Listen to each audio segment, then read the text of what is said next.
Почитувани гледачи и слушатели на радиото што се гледа на Радио Пела, како дел од циклусот разговори Муабети месо, денес разговараме со Елена Николовска, долгогодишна членка на културно-уметничкото друштво Мирче Ацев од Прилеп, а сега и дел од организацијскиот одбор на новиот фестивал, меѓународен фолклорен фестивал ИТАР-ПЕО.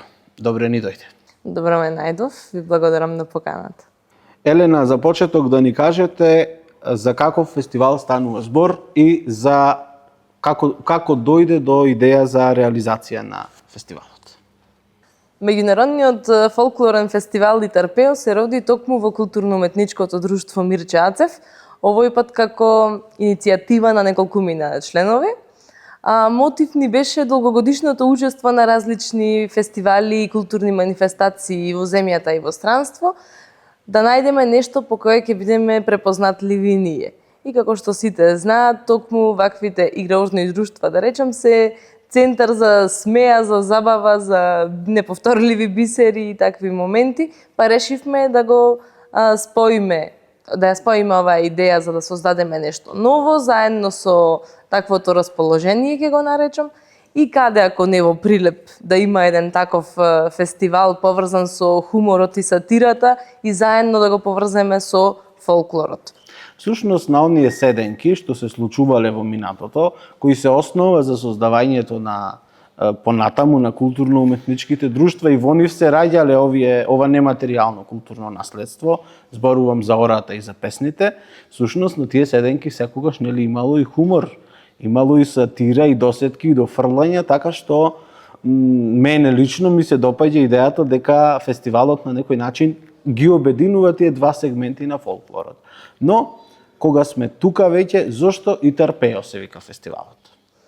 Така, многумина знаат да кажат дека ИТАР-ПЕО не е поврзан со фолклорот, но мора да напоменеме дека фолклорот не е врзан само со традиционалните ора и песни, туку напротив, фолклор е се она што ни останало од нашите предци, се она што е од традицијата. Од везење и ткаење до традиционалните јадења, па и хуморот и сатирата, поговорките што се останати, народните приказни, исто така, сето тоа спаѓа во фолклор.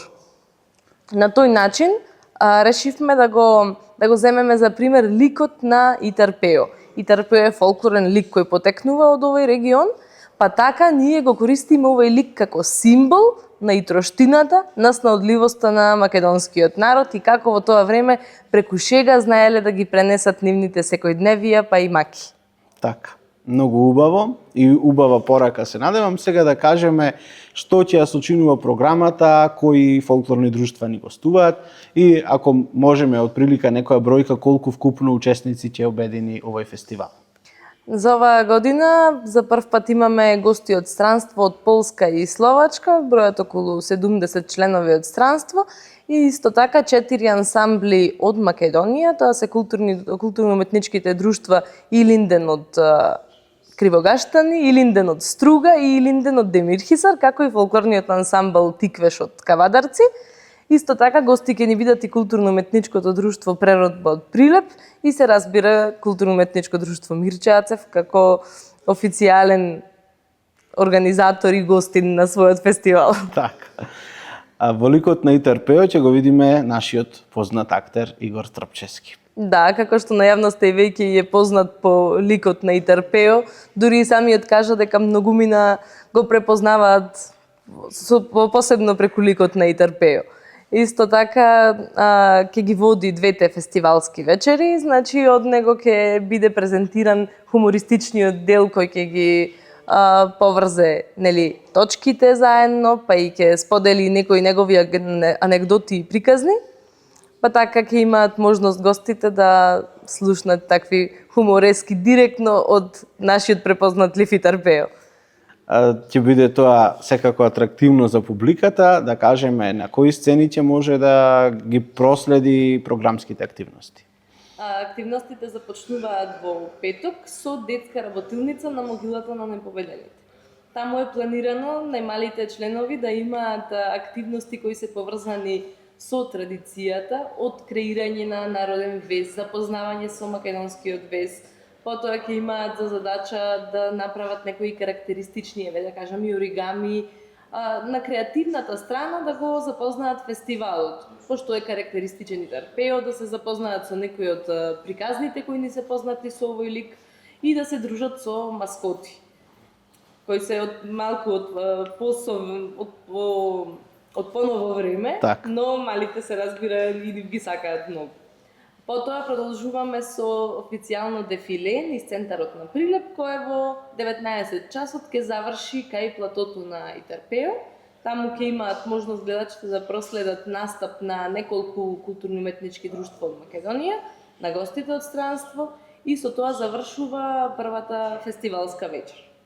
За во сабота е предвидена работилница за гостите од Словачка и Полска, заедно со членовите на Клуб Мирче Ацев. Тука ќе опфатиме една многу интересна тема која е поврзана со традицијата и модерното. Како преку дискусија и преку запознавање на различни култури, овој пат намерно целевме да биде нешто подалеку од границите на Балканот. Така. Пак Полска и Словачка се тесно поврзани и со нашата култура, но како за почеток да ги запознаеме овие малку подалечни Така. култури. Вие спомнавте стилизирање, значи малку попластично да им го доближиме на гледачите и слушателите. Што значи кога се стилизира фолклорот, односно народните песни и игри? Тоа значи дека од одреден регион, например сплетови на народни игри и песни од Источна Македонија, од Егејска Македонија, од Пиринска Македонија, од Повардарието, ние ги практикуваме, да кажам, ги изведуваме како играорци во културно-уметничко друштво Мирче Ацев, овие народни сплетови. А во делот за, рековме, на некој начин спои на модерното.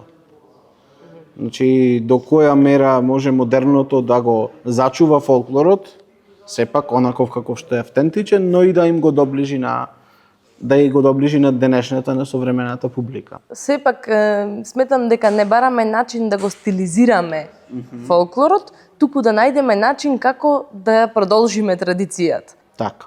Значи, ако порано било преку настани каде се собирале само, денес ги имаме социјалните мрежи, денес имаме нови алатки, нови методи како да ги пренесуваме со пошироката јавност, па и уште подалеку од нашите континенти, еве, ако не е тоа само на CD, да имаат можност да не посетат и, например, и да искусат се повеќе и работилници такви, кои порано немале можност, например, да дојдат сите и да почнат со ткаење.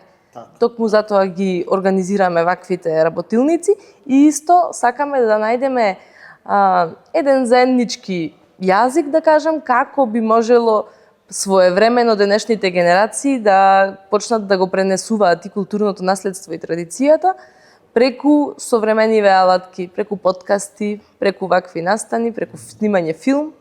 Така, зашто да не? Сето тоа е потребно. Две технички информации, да кажеме за која возрастна категорија се наменети работилниците за деца, дали има ограничување некое, и второ да ни кажете во однос на влезот, од каде ќе можат граѓаните да купат карти, доколку треба и така. Работилницата за деца е за деца од една па за сите кои се чувствуваат како дете. Ќе има содржина прилагодена за секоја возраст, така што сите се поканети. Да напоменам дека учеството на оваа работилница е бесплатно. Од целосната организација и материјалите се набавени од наша страна. Во однос на завршната свеченост за сабота, билетите можат да се купат секој работен ден од 10 до 12 часот на билетарницата на Марко Цепенков по символична цена од 100 денари или 2 часа пред почетокот на свеченоста ќе бидат достапни пред влезот. Така. Во контекст на она што досега го зборувавме, дека младите се тие кои што треба прво да го зачуваат и да го осознаат фолклорот, но и да им го пренесат на идните генерации. До година културно-уметничкото друштво Мирче Ацев од Прилеп ќе прослави 80 години. Да ни кажете за актуелната состојба, колку членови имате, колку групи, на која возраст, колку има интерес од страна на младите генерации? Мене ми е гордост да зборувам за културно-уметничкото друштво Мирче Ацев и да напоменам дека ние сме најстарото друштво во Македонија кое работи 80 години, наредната година 80 години без прекин. Значи, низ друштвото поминаре илјадници членови, за жал не постои некаде регистар каде се забележани сите овие членови, но сигурно се во голем број со оглед на тоа што активно работи во сите тие години. Друштвото има настапено скоро на сите континенти, значи со турнеи во Мароко, Франција, значи скоро секаде во светот. Моментално друштвото брои околу 200 членови кои се поделени на 4 групи, од кои само една од групите со ветерани, чинам дека се 20 или 30 таква бројка, сите останати се млади. Што значи дека има интерес кај младите за продолжување на традицијата и за негување на народната игра и песна.